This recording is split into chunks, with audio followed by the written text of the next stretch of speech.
ಆದ್ರೆ ನಾವು ಮಾತ್ರ KRS ಪಕ್ಷ ಮಾತ್ರ ರೈತರಿಗೆ ಮೋಸ ಆಗೋದಕ್ಕೆ, ನಷ್ಟ ಆಗೋದಕ್ಕೆ ಬಿಡೋದಿಲ್ಲ. ಇವತ್ತು ನಾವು ಇಲ್ಲಿ ಬೆಂಗಳೂರಲ್ಲಿರುವಂತಹ ಕೃಷಿ ಕಮಿಷನರ್ ಆಫೀಸ್ಗೆ ಬಂದಿದ್ದೀವಿ. ಇಲ್ಲಿ ಬಂದು ಅವರಿಗೆ ಎಚ್ಚರಿಕೆ ಪತ್ರವನ್ನ ಕೊಟ್ಟು ಹೋಗ್ತಾ ಇದ್ದೀವಿ. ಅವರಿಗೆ ಒಂದೇ ವಾರ ಸಮಯ ಇರೋದು, ಒಂದೇ ವಾರ ಇನ್ನು ಸಮಯ ಕೊಡ್ತಾ ಇರೋದು ಅವರಿಗೆ. ಒಂದೇ ವಾರದಲ್ಲಿ ಅವರು ಈ ರಸಗೊಬ್ಬರಗಳನ್ನ MRP ಒಳಗಡೆ ಮಾರೋ ತರ ಎಲ್ಲರಿಗೂ ಸೂಚನೆ ಕೊಟ್ಟು ಅದು ಆಗೋ ತರ ನೋಡ್ಕೋಬೇಕು. ಎರಡನೇದು, ಈ ಲಿಂಕ್ ಪ್ರಾಡಕ್ಟ್ ಅಂತ ಏನಿದೆ, ಈ ಲಿಂಕ್ ಪ್ರಾಡಕ್ಟ್ ನ ಸಂಪೂರ್ಣವಾಗಿ ಅವರು ಕೊಡದೇ ಇರಂಗೆ ಮಾಡಬೇಕು. ಇದು ಎರಡೂ ಕಾನೂನು ಬಾಹಿರ ಕೆಲಸಗಳನ್ನ ಅವರು ನಿಲ್ಲಿಸಿದ್ರೆ ಒಳ್ಳೇದು. ನಿಲ್ಸಿಲ್ವಾ, KRS ಪಕ್ಷನೇ ಅವ್ರ ಕೆಲಸ ಏನ್ ಮಾಡಬೇಕಿದೆ ಅದನ್ನ ನಾವೇ ಕೈಗೆ ತಗೊಂಡು ಈ ಯೂರಿಯಾ ಮತ್ತೆ DAP ಸಪ್ಲೈ ಮಾಡುವಂತಹ ಈ ಕಂಪನಿಗಳು ಯಾರಿದಾವೆ, ಕೆಮಿಕಲ್ ಕಂಪನಿಗಳು, MCF, ಇಫ್ಕೋನೋ, ಕ್ರಿಪ್ಕೋನೋ, ಸ್ಪಿಕ್ಕೋ, ಯಾವ್ಯಾವ್ದೋ ಕಂಪನಿಗಳಿದಾವಲ್ಲ, ಅವರ ಕಂಪನಿಗಳ ಆಫೀಸ್ಗೆ ನುಗ್ತೀವಿ ನಾವು. ಮುಂದಿನ ವಾರ ಸೋಮವಾರದಿಂದ ಅವರ ಆಫೀಸ್ಗೆ ನುಗ್ಗಿಬಿಟ್ಟು, ನೀವು ಈ ತರ ರೈತರಿಗೆ ನೀವು ಯಾಕೆ ನಷ್ಟ ಉಂಟು ಮಾಡ್ತಾ ಇದ್ದೀರಾ? ಸರ್ಕಾರದಿಂದ ನಿಮ್ಗೆ ಸಬ್ಸಿಡಿ ದುಡ್ಡು ಬರುತ್ತೆ, ಎಲ್ಲದೂ ವ್ಯವಸ್ಥೆ ಮಾಡಿಕೊಟ್ಟಿದ್ದಾರೆ.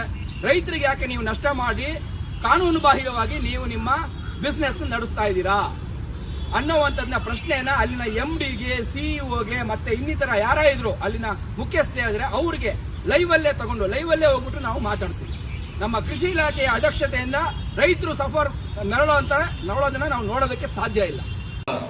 ಇದು ಮೇನ್ ಆಗಿ ಒಂದು ಸರ್ಕಾರ ಜನರ ಹಿತವನ್ನ ಕಾಪಾಡುವುದು.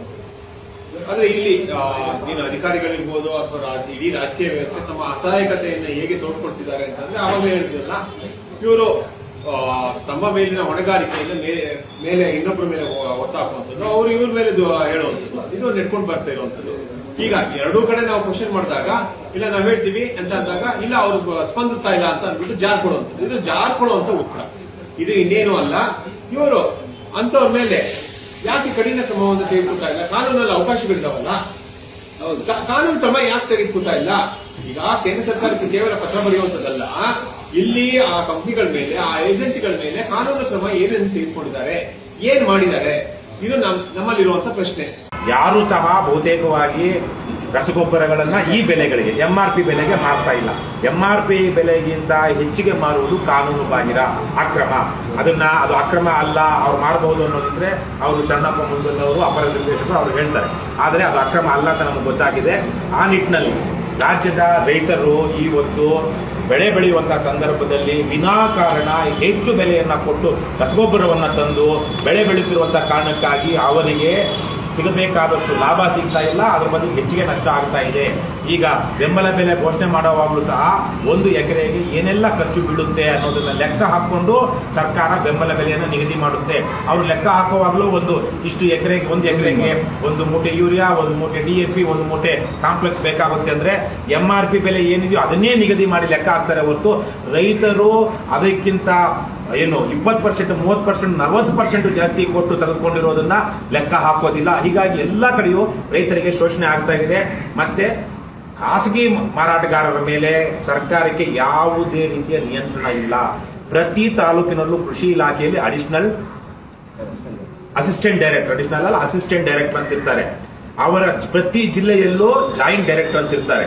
ಆದರೆ ಇವರು ಯಾರೂ ಅಲ್ಲಿ ಸ್ಥಳೀಯವಾಗಿ ರಸಗೊಬ್ಬರ ಅಂಗಡಿಗಳಿಗೆ ಭೇಟಿ ಕೊಟ್ಟು ಅವ್ರು MRP ಬೆಲೆಗೆ ಮಾರ್ತಾ ಇದ್ದಾರೋ ಇಲ್ವೋ ಅನ್ನೋದನ್ನ ಖಾತ್ರಿ ಮಾಡ್ಕೊಳ್ತಾ ಇಲ್ಲ. ಹಾಗಾಗಿಯೇ ರೈತರು ಏನಾದ್ರೂ ಹೋಗಿ ಯಾಕಪ್ಪ ಇದು MRP ಬೆಲೆಗಿಂತ ಜಾಸ್ತಿ ಕೇಳ್ತಾ ಇದೀಯಾ ದುಡ್ಡು, ನಮ್ಗಿದು ಸುಲಿಗೆ ಅಲ್ವಾ ಅಂತ ಕೇಳಿದ್ರೆ ರಸಗೊಬ್ಬರ ಮಾರಾಟಗಾರರು ಧಮಕಿ ಹಾಕುವಂತಹ, ಇಷ್ಟ ಇದ್ರೆ ತಗೋ, ಕಷ್ಟ ಆದ್ರೆ ಬಿಡು ಅಂತ ಹೇಳುವಂತಹ, ಮತ್ತೆ ಅವನಿಗೆ ಗೊಬ್ಬರನೇ ಕೊಡದಿರುವಂತಹ ಪ್ರಸಂಗಗಳು ಸಹ ಹಲವಾರು ಕಡೆಗಳಲ್ಲಿ ನಡೀತಾ ಇದೆ.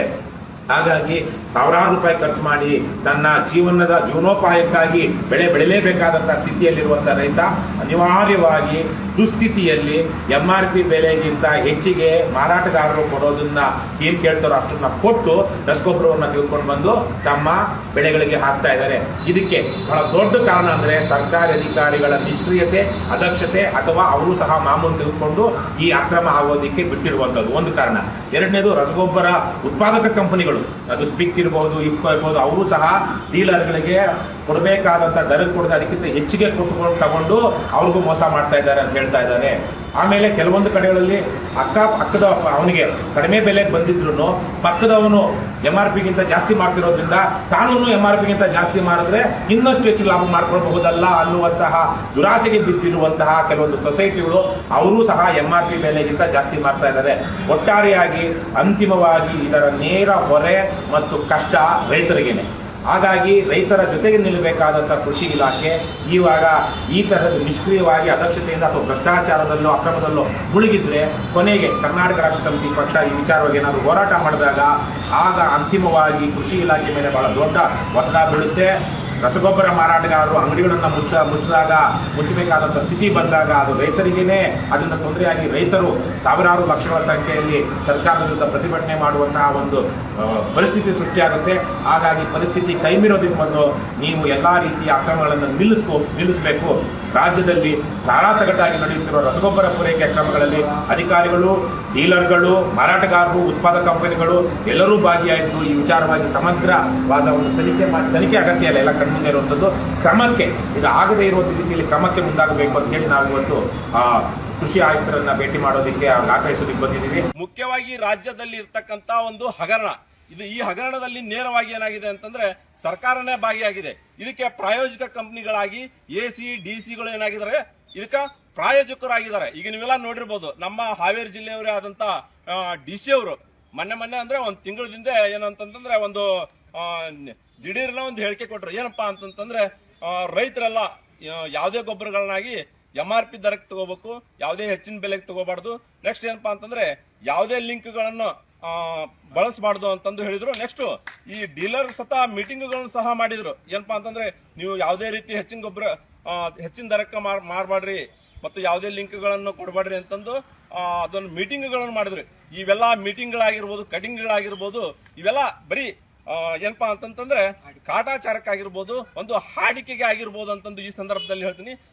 ಜಗಜ್ಜಾಹೀರಾಗಿದೆ, ಯಾರು 266 ರೂಪಾಯಿ 50 ಪೈಸೆಗೆ ಯೂರಿಯಾ ಗೊಬ್ಬರನ್ನ ರೈತರಿಗೆ ಕೊಡ್ತಾ ಇಲ್ಲ. ಅದು ಹೋಗ್ಲಿ, 300, 350, 400 ರೂಪಾಯಿವರೆಗೂ ಒಂದು ಚೀಲಕ್ಕೆ ಮಾರಾಟ ಮಾಡ್ತಾ ಇದ್ದಾರೆ. ಎಲ್ಲಿ? ರಿಟೇಲ್ ಅಂಗಡಿಗಳಲ್ಲಿ.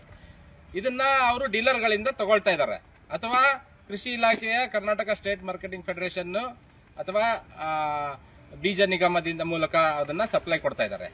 ಇದು ಮುಂದುವರೆದು ಇದೇನಾಗ್ತಾ ಇದೆ ಅಂದ್ರೆ, ಆದ್ರೆ ಈಗ ಇಷ್ಟೆಲ್ಲ ಆದ್ರೂ ಇದೆಲ್ಲ ಜಗಜ್ಜಾಹೀರು. ಇದು ಅಲ್ಲಿ ತಾಲೂಕಿನಲ್ಲಿರೋ ಕೃಷಿ ಅಧಿಕಾರಿಯಿಂದ ಹಿಡಿದು ಸಹಾಯಕ ಕೃಷಿ ನಿರ್ದೇಶಕರುಗಳಿಂದ ಹಿಡಿದು ಜಂಟಿ ಕೃಷಿ ನಿರ್ದೇಶಕರವರೆಗೂ ಎಲ್ರಿಗೂ ಗೊತ್ತಿರೋ ವಿಚಾರ. ಆದ್ರೆ ಈ ಕೃಷಿ ಇಲಾಖೆಯ ಸುತ್ತೋಲೆ ಆಯುಕ್ತರಿಂದ, ಕಮಿಷನರ್ ಇಂದ ಬಂದಿರೋ ಸುತ್ತೋಲೆಗಳು ಏನ್ ಹೇಳ್ತವೆ ಅಂತಂದ್ರೆ, ಯಾರು ಕೂಡ MRP ಬೆಲೆಗಿಂತ ಹೆಚ್ಚಿಗೆ ಮಾರಾಟ ಮಾಡಬಾರ್ದು. ಡೈರೆಕ್ಷನ್ ಕೊಟ್ಟಿರೋ ಇದ್ರ ಮೇಲೆ ಈಗ ಅವರು ನಮ್ಗೆ ಗೊಬ್ಬರ ಕಳಿಸ್ತಾ ಇದಾರೆ. ಅದು ಈಗ ಅವರು ಹೇಳಿದ್ರು, ನಮ್ಗೆ ಬಂದಿರೋ ಗೊಬ್ಬರ ನಾವು 254 ರೂಪಾಯಿಗಿಂತ ಕಡಿಮೆ ನಿಮ್ಗೆ ಕೊಡಕ್ಕಾಗಲ್ಲ. ಅದು ನಿಮ್ಗ ಸೊ ಈಗ ಅದ್ರ ಮೇಲೆ ನೀವು ಯಾವ ರೀತಿ ತಗೊಂತೀರಾ ಅಂದ್ರೆ ನಿಮ್ ಇಷ್ಟ. ಟ್ರಾನ್ಸ್ಪೋರ್ಟ್ ಚಾರ್ಜ್ ನೀವೇ ಕೊಡ್ಬೇಕಾಗತ್ತೆ ಅಂದ್ರು. ಸೊ ಈಗಾಗಲೇ ಇಲ್ಲಿ ಗಾಡಿ ಬಂದಿದೆ. ಇದು ಅವರು ಟ್ರಾನ್ಸ್ಪೋರ್ಟ್ ಚಾರ್ಜ್ ಪ್ರತಿ ಚೀಲಕ್ಕೆ ಟ್ರಾನ್ಸ್ಪೋರ್ಟೇಶನ್ ಚಾರ್ಜ್ 23 ರೂಪಾಯಿ ಬಿದ್ದೈತೆ. ಈಗ ಅನ್ಲೋಡಿಂಗ್ ಒಂದ್ ಚಾರ್ಜ್ ಇದೆ, ಅದು 6 ರೂಪಾಯಿ ಇದೆ ಸುಮಾರು ಬೀಳ್ತಿತ್ತು. ಸೊ 29 ರೂಪಾಯಿ 253ಗೆ 254 ರೂಪಾಯಿಗೆ 29 ರೂಪಾಯಿ ಸೇರಿದ್ರೆ 283 ರೂಪಾಯಿ ಬೆಲೆ ಆಯ್ತು. ಈಗ 283 ರೂಪಾಯಿ ಇಲ್ಲಿ ಬಂದ್ ಬೀಳಕ್ಕಾದ್ರೆ ನಾವು ಗೋಡೌನ್ ಬಾಡಿಗೆ ಕಟ್ಟಿ ಇಷ್ಟೆಲ್ಲ, ಆಮೇಲೆ ಇದನ್ನೆಲ್ಲ ನಿರ್ವಹಣೆ ಮಾಡಿ ಅದನ್ನ ಇಲ್ಲಿ ಅಂಗಡಿ ಮೂಲಕ ರೈತರಿಗೆ ಕೊಡೋದು, ಅಲ್ಲಿರೋ ಕೆಲಸಗಾರ ಚಾರ್ಜ್ ಎಲ್ಲ ತೆಗೆದ್ರೆ 1 ರೂಪಾಯಿ ಲಾಭ ಬೇಡ. MRP ಬೆಲೆಗಾದ್ರೂ ನಮಗ್ ಬಂದ್ ತಲುಪಿದ್ರೆ ನಾವು ನಷ್ಟವೂ ಇಲ್ಲ, ಲಾಭನೂ ಇಲ್ಲ ಅನ್ನೋದ್ ಆ ರೀತಿಯಲ್ಲಿ ರೈತರಿಗೆ ಕೊಡ್ತಾ ಬಂದಿದೀವಿ ಇಲ್ಲಿವರೆಗೂ. ಈ ಸರಿ 283 ರೂಪಾಯಿ ಕೊಟ್ರೆ ಯಾವ ರೀತಿಯಾಗಿ ರೈತರಿಗೆ ಮಾರಾಟ ಮಾಡಬೇಕು? ಇದನ್ನ 276 ಪ್ಲಸ್ 282 ರೂಪಾಯಿ, 282 ರೂಪಾಯಿ ನಮಗ್ ಬಂದ್ರೆ ನಾವ್ ಅದನ್ನ ಎಷ್ಟಕ್ಕೆ ಮಾರ್ಬೇಕು?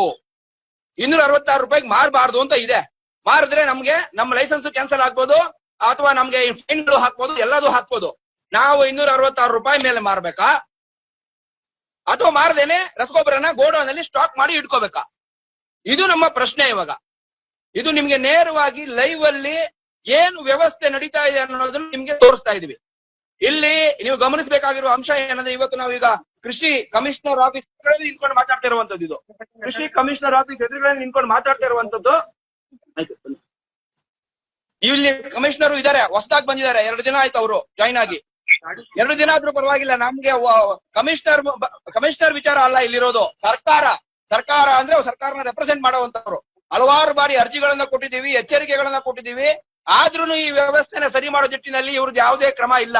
ಕೇವಲ ಒಂದು ಸರ್ಕ್ಯುಲರ್ ಹೊರಡಿಸ್ತಾರೆ, ಸೂಚನೆಗಳನ್ನ ರೈಟಿಂಗ್ ಅಲ್ಲಿ ಕಳಿಸ್ತಾರೆ, ಮಾಡಬಾರ್ದು ಅಂತ ಹೇಳ್ಬಿಟ್ಟು. ಅದನ್ನ ಜಾರಿಗೊಳಿಸೋರು ಯಾರು ಸ್ವಾಮಿ? ನಾವು ಮಾಡ್ಬೇಕಾ? ಮಾಡ್ತೀವಿ, ನಮಗ್ ಕೊಡಿ ಅಧಿಕಾರ ಇಲ್ದೇ ನಾವು ಈಗಾಗಲೇ ಮಾಡ್ತಾ ಇದೀವಿ. ನೀವ್ ಯಾಕಿದ್ದೀರಾ ಮತ್ತೆ ಸಂಬಳ ಯಾಕೆ ತಗೊಳ್ತಾ ಇದ್ದೀರಾ?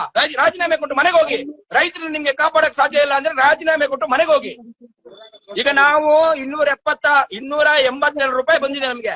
ಏನ್ ಮಾಡ್ಬೇಕು ಅಂತ ಕೃಷಿ ಅಧಿಕಾರಿಗಳು ಹೇಳ್ಬೇಕು. ಈಗ ನಾವು ಕಮಿಷನರ್ ಆಫೀಸ್ ಹತ್ರ ಇದೀವಿ. ಡಿಡಿ ಫರ್ಟಿಲೈಸರ್ ಅವ್ರಿಗೆ ನಾನು ಫೋನ್ ಮಾಡಿದ್ದೆ. ಅವರು ಫೋನ್ ಮಾಡಿ ಕಟ್ ಮಾಡಿ ಮೆಸೇಜ್ ಮಾಡಿ ಅಂತ ಹೇಳ್ತಾರೆ. ಅಷ್ಟು ಬಿಸಿ ಇದಾರೆ ಅನ್ಸದೆ. ಏನ್ ಬಿಸಿ ಇದಾರೋ ನನಗೂ ಗೊತ್ತಿಲ್ಲ. ನಾವು ರೈತರಿಗೆ ಇಲ್ಲಿ ಮೋಸ ಆಗ್ತಾ ಇದಾರೆ, ಅದ್ರ ಬಗ್ಗೆ ಯಾವುದೇ ಕ್ರಮ ಕೈಗೊಳ್ಳಲ್ಲ. ಯಾವ ವಿಚಾರಕ್ಕೆ ಬಿಸಿ ಇದಾರೆ ಅಂದ್ರೆ ನನಗೂ ಗೊತ್ತಿಲ್ಲ. ಏನ್ ಮಾಡ್ತಿದ್ದಾರೆ ಅಂತ ಹೇಳ್ಬಿಟ್ಟು ಕಂಪನಿಗಳ ಜೊತೆ ಡೀಲ್ ಮಾಡೋದ್ರಲ್ಲಿ ಇದಾರ ನನಗೂ ಗೊತ್ತಿಲ್ಲ. ಈಗ ನಾವು ಕಮಿಷನರ್ ಹತ್ರ ಹೋಗ್ತೀವಿ. ಕಮಿಷನರ್ ಇದಕ್ಕೆ ನಮ್ಗೆ ಉತ್ತರ ಕೊಡ್ಬೇಕು. ನೇರವಾಗಿ ಲೈವ್ ಅಲ್ಲಿ ನಿಮ್ಗೆ ಲಾರಿನೂ ಕಾಣಿಸ್ತಾ ಇದೆ. ನಾವು ವಿಚಾರವನ್ನು ತಿಳಿಸಿದೀವಿ. ನಮ್ಮ ಹತ್ರ ಎಲ್ಲಾ ತರ ಸಾಕ್ಷಿ ಇದೆ. ಈಗ ಇವರು ಏನ್ ಮಾಡ್ತಾರೆ ಅಂತ ಅವರೇ ಹೇಳ್ಬೇಕು. ಬನ್ನಿ, ಇಲ್ಲಿದೆ. ಅವತ್ತಿಂದ ನಾವು ಹೇಳ್ತಾ ಇದೀವಿ, ಪ್ರಿನ್ಸಿಪಲ್ ಸೆಕ್ರೆಟರಿಗೂ ಕೊಟ್ಟಿದ್ದೀವಿ. ನೀವು ಯಾಕೆ ಈ ತರ ಮಾಡ್ತಿದ್ದೀರಾ ನಮ್ಗೆ ಉತ್ತರ ಕೊಡ್ಬೇಕು. ಅವರೇ ಉತ್ತರ ಕೊಡಿ. ನೋಡಿ,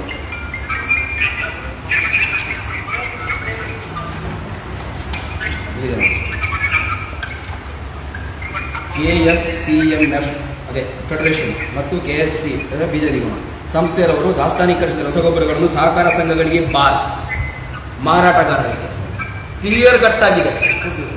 ಮಾರಾಟಗಾರರಿಗೆ ಸಾಗಾಣಿಕೆ ಮಾಡಿದ ವೆಚ್ಚದ ಟ್ರಾನ್ಸ್ಪೋರ್ಟೇಷನ್ ಅಂಡ್ ಹ್ಯಾಂಡ್ಲಿಂಗ್ ಮಾಹಿತಿಯನ್ನು ಜಿಲ್ಲಾವಾರು ನಿರ್ವಹಿಸುವುದು. ಪ್ರತಿ ಬಾರಿ ಸಾಗಾಣಿಕೆ ಮಾಡಿದ ಪ್ರಮಾಣಕ್ಕೆ ಸರ್ಕಾರದ ಆದೇಶದಂತೆ ಸಾಗಾಣಿಕೆ ವೆಚ್ಚವನ್ನು ಭರಿಸುವ ಮಾಹಿತಿಯನ್ನು ಜಿಲ್ಲೆಯ ಜಂಟಿ ನಿರ್ದೇಶಕರಿಗೆ ದೃಢೀಕರಿಸುವುದು ಮತ್ತು ದಾಖಲೆ ನಿರ್ವಹಿಸುವುದು. ಈ ಟ್ರಾನ್ಸ್ಪೋರ್ಟೇಷನ್ ನಮಗೆ ಕೊಡಬೇಕು. ಅವರು ಎಲ್ರಿಗೂ ಕೊಡಬೇಕು, ಎಲ್ಲ ಮಾರಾಟಗಾರರಿಗೂ ಕೊಡಬೇಕು. ಆದರೆ ಇವ್ರು ಏನು ಹೇಳ್ತಿದ್ದಾರೆ, ಸಹಕಾರ ಸಂಘಗಳಿಗೆ ಮಾತ್ರ ಕೊಡ್ತೀವಿ ಅಂತಾರೆ. ಸಹಕಾರಗಳ ಸಂಘಗಳಿಗೆ ಕೊಟ್ಟರು ಮಾರ್ಜಿನ್ ಇಟ್ಬಿಟ್ಟು ಕೊಡ್ತಾರೆ ಸರ್. 15 ರೂಪಾಯಿ ಮಾರ್ಜಿನ್ ಇಟ್ಬಿಟ್ಟು ಕೊಡ್ತಾರೆ ಫೆಡರೇಷನ್. ಯಾಕಂದ್ರೆ ನಮಗೆ ಕಂಪನಿಗಳು ಕೊಡಲ್ಲ ಅಂದ್ಬಿಟ್ರು. ಅವ್ರಿಗೆ 3 ವರ್ಷದ್ದು ಬ್ಯಾಲೆನ್ಸ್ ಶೀಟ್ ಬೇಕಂತೆ. ಬಿಸ್ನೆಸ್ ಮಾಡ್ದೇನೆ ಬ್ಯಾಲೆನ್ಸ್ ಶೀಟ್ ತಗೊಳ್ಳೋಣ. ಇಫ್ಕೋ ಕ್ರಿಪ್ಕೋ 3 ವರ್ಷ ನಾವು ಬಿಸ್ನೆಸ್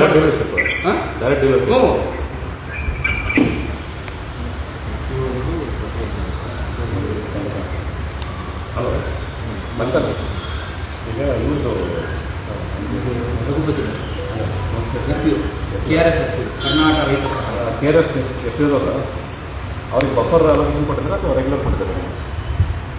ಬಫರ್ನ ಕೊಟ್ಟಿದ್ದಾರೆ. ಬಫರ್ನ ಕೊಟ್ಟು ಸೆಕೆಂಡ್ ಟ್ರಾನ್ಸ್ಪೋರ್ಟೇಷನ್ ನಾವು ಕೊಟ್ಟಿಲ್ಲ.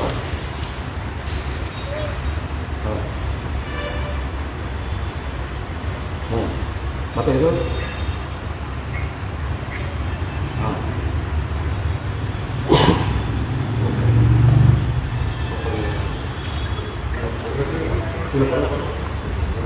ಬಟ್ ಅದೇ ಮಲ್ಲಿಕಾರ್ಜುನ ಅವ್ರಿಗೆ ನೀವು ಸೆಕೆಂಡ್ ಟ್ರಾನ್ಸ್ಪೋರ್ಟೇಷನ್ ಅಲೋ ಮಾಡೋದು. ಅಲೋ ಮಾಡೋದು ನಾನು ಈಗ ಆಲ್ರೆಡಿ ಮಾತಾಡಿದ್ದೇನೆ. ಅಲೋ ಮಾಡೋದು ಬಿಲ್ ಮಾಡಿ ನಿಮ್ಗೆ ಸೆಲೆಕ್ಟ್ ಮಾಡಿಕೊಡ್ರಿ. ಗೊತ್ತಾಯ್ತಾ? ಅದೊಂದು ಮತ್ತೆ ಕೊಟ್ಟ ಮೇಲೆ ಈಗ ನಮಗೂ ಹೇಳಿದ್ದಾರೆ ಅವರು ಏನಂದ್ರೆ, ನೀವುಗಳು ಸ್ಪೆಸಿಫಿಕ್ ಆಗಿ ನಿರ್ದಿಷ್ಟವಾಗಿ ಯಾವ ಅಂಗಡಿಯವರು ಈ ತರ ಮಾಡ್ತಿದ್ದಾರೆ ಅಂತ ನಮಗ್ ಕೊಡಿ, ನಾವು ಅವ್ರ ಮೇಲೆ ಆಕ್ಷನ್ ತಗೊಳ್ತೀವಿ ಅಂತ ನಮ್ಗೆ ಸ್ಪಷ್ಟವಾಗಿ ಹೇಳ್ಬಿಟ್ಟಿದ್ದಾರೆ. ಡಾಕ್ಟರ್ ಸತೀಶ್ ರಾಜ್ಯ ಕೃಷಿ ಆಯುಕ್ತರು ಅವ್ರು ಹೇಳಿದ್ದಾರೆ, ನಾವೀಗ KRS ಪಕ್ಷದವರು ಈ ಹೋರಾಟನ ಮುಂದುವರಿಸಬೇಕು. ರೈತರಿಗೆ ಏನು ಈ ಅನಾನುಕೂಲ ಆಗ್ತಾ ಇದೆ ಮತ್ತೆ ನಷ್ಟ ಆಗ್ತಾ ಇದೆ, ರಸಗೊಬ್ಬರ MRP ಬೆಲೆಗೆ ಮಾರೋದು, ಲಿಂಕ್ ಪ್ರಾಡಕ್ಟ್ ನ ಸೇಲ್ ಮಾಡೋದು, ಅದನ್ನೆಲ್ಲ ನಾವು ಇವಾಗ ನಿಲ್ಲಿಸಬೇಕು. KRS ಪಕ್ಷದ ಕಾರ್ಯಕರ್ತರು ಅದಕ್ಕೆ ರೆಡಿ ಆಗಿದ್ದಾರೆ. ಕೃಷಿ ಇಲಾಖೆ ಜೊತೆ ನಾವು ಸೇರಿ ಕೆಲಸ ಮಾಡ್ತೀವಿ. ಕೃಷಿ ಇಲಾಖೆಯವರಿಗೆ ಸಪೋರ್ಟ್ ಮಾಡ್ತೀನಿ ಅಂತ ಹೇಳಿದ್ದಾರೆ. ನಾವು ಅದನ್ನ ಆ ಶಕ್ತಿಯನ್ನು ಉಪಯೋಗಿಸಿಕೊಂಡು ಈ ಒಂದು ರಸಗೊಬ್ಬರದ ಸಮಸ್ಯೆನ ಬಗೆಹರಿಸೋದಕ್ಕೆ ಕೈಗಾರಿಕೆಗಳು ಕಂಪನಿಗಳು ಅವ್ರಿಗೆ ಬೇಕಾದಂಗೆ ಲಾಭ ಮಾಡ್ಕೊಂಡು ಹೋಗ್ತಾರೆ. ಈವನ್ ಅಧಿಕಾರಿಗಳು ಅದರಲ್ಲಿ ಏನು ಆ ಸಮುದ್ರದಲ್ಲಿ ಭ್ರಷ್ಟಾಚಾರದ ಸಮುದ್ರದಲ್ಲಿ ಮುಳುಗಿ ಲಾಭ ಮಾಡ್ಕೊಂಡು ಹೋಗ್ತಾರೆ. ರೈತರು ಮಾತ್ರ ಬೆವರು ಸುರಿಸ್ತಾರೆ. ಜೊತೆಗೆ ಈ ತರ ನಷ್ಟ ಉಂಟು ಮಾಡಿಕೊಂಡು ರಕ್ತ ಸುರಿಸುವಂತಹ ಸಮಯ ಕೂಡ ಬರುತ್ತೆ ಹೋರಾಟ ಮಾಡಿಕೊಂಡು. ಸೊ ಅದನ್ನ ನಾವು ತಪ್ಪಿಸಬೇಕು. ರೈತರಿಗೆ ನ್ಯಾಯ ಸಿಗಬೇಕು, ಅಧಿಕಾರಿಗಳ ಮೂಲಕ ಅದನ್ನ ಮಾಡಿಸಬೇಕು ಅಂತ ಹೇಳಿ ನಮ್ಮ KRS ಪಕ್ಷದ ಪ್ರಯತ್ನ. ಈಗ ಅದನ್ನ ಮಾಡಿದೀವಿ ಒಂದು ಹಂತಕ್ಕೆ. ಈಗ ಮುಂದಿನ ದಿನಗಳಲ್ಲಿ ಅವ್ರು ಹೇಳಿದ್ದಾರೆ ಸ್ಪಷ್ಟವಾಗಿ, ನಾವು ಡೀಲರ್ಗಳು ಮುಂದಕ್ಕೆ ಯಾರೇ ಡೀಲರ್ಗಳು ಈ ತರ ಏನು ರಸಗೊಬ್ಬರಗಳನ್ನ ಜಾಸ್ತಿ ಮಾರೋದಿದ್ರೆ ಅಲ್ಲಿ ಹೋಗ್ಬಿಟ್ಟು ಲೈವ್ ಮಾಡ್ತೀವಿ. ಹೆಲ್ಪ್ ಲೈನ್ ಮೂಲಕ ನಮ್ಗೆ ರೈತರು ನಮ್ಗೆ ಏನು ಮಾಹಿತಿಗಳನ್ನ ಕೊಡಬೇಕು. ಫೋನ್ ಮಾಡಿ ಕೊಡ್ರೆ ನಿಮ್ಮ ಹೆಸರು ಎಲ್ಲೂ ಬರಲ್ಲ. ನಾವು ಅದನ್ನ ಅಲ್ಲಿಯ ಯಾವ ಡೀಲರ್ ಇದ್ದಾನೆ ಅಲ್ಲೇ ಹೋಗ್ಬಿಟ್ಟು ಲೈವ್ ಮಾಡಿ ಅವನು ಹಿಡಿದು ಹಾಕಿ ಅವನ ಮೇಲೆ ಕಂಪ್ಲೇಂಟ್ ಆಗೋಂಗ್ ಮಾಡಿ ಅವನು ಕ್ಯಾನ್ಸಲ್ ಮಾಡಿಸ್ತೀವಿ. ಸೊ ನೀವು ದಯವಿಟ್ಟು ಹೆಚ್ಚಿನ ಸಂಖ್ಯೆಯಲ್ಲಿ ಈ ರೈತರು ಈ ಒಂದು ಅವಕಾಶನ ಬಳಸಬೇಕು. ನಿಮ್ಮ ನಷ್ಟವನ್ನ, ನಿಮ್ಮ ಅನಾನುಕೂಲವನ್ನ ನೀವೇ ಸರಿ ಮಾಡ್ಕೋಬೇಕು. ನಿಮಗಾಗ್ತಿರುವಂತಹ ಅನ್ಯಾಯವನ್ನ ನೀವೇ ಸರಿ ಮಾಡ್ಕೊಳ್ಳೋಕೆ ನಾವು ನಿಮ್ ಜೊತೆ ಬೆಂಬಲವಾಗಿ ನಿಂತಿದ್ದೀವಿ.